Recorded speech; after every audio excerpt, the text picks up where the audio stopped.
Vous voyez cet enfant? Il est déshydraté. Et je n'ai pas de solution pour le réhydrater. Dites, qu'est-ce qui nous reste pour les vomissements? On n'a plus rien. J'en fais quoi, moi, de cet enfant?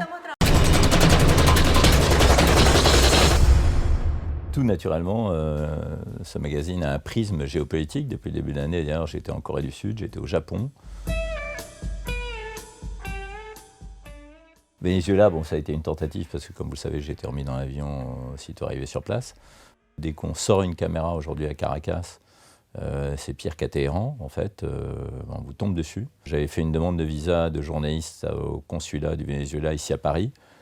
On s'y est pris bien en avance et jusqu'au dernier moment, on nous a fait croire que nous aurions cette autorisation. Finalement, on avait les billets d'avion, on n'avait pas le visa, en tout cas de journaliste, et on a tenté d'y aller en tant que touriste. Et malheureusement, le consulat ici a fait du zèle.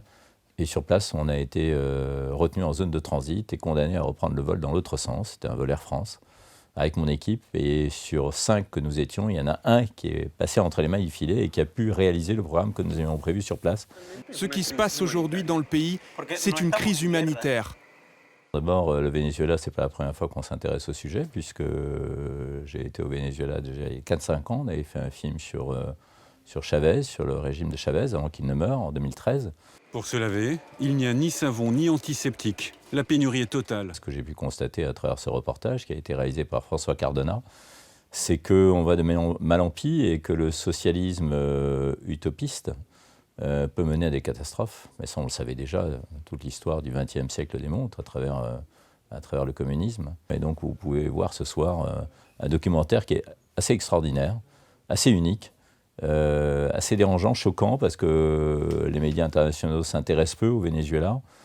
C'est un vrai scandale qui est une tragédie humanitaire, et je pèse mes mots, parce qu'il y a des pénuries alimentaires, il y a des pénuries en médicaments, et on montre encore une fois à quoi mène le socialisme du rêve, qui est incarné aujourd'hui par des gens comme Benoît Hamon, par exemple, ou par M. Mélenchon, qui est un grand ami de Chavez, sans doute parce qu'il est reçu là-bas à bras ouverts, dans des villas climatisées, et voilà, nourri, logé par le régime à titre gracieux, ce qui lui permet aujourd'hui d'être un des parangons de ce régime immonde.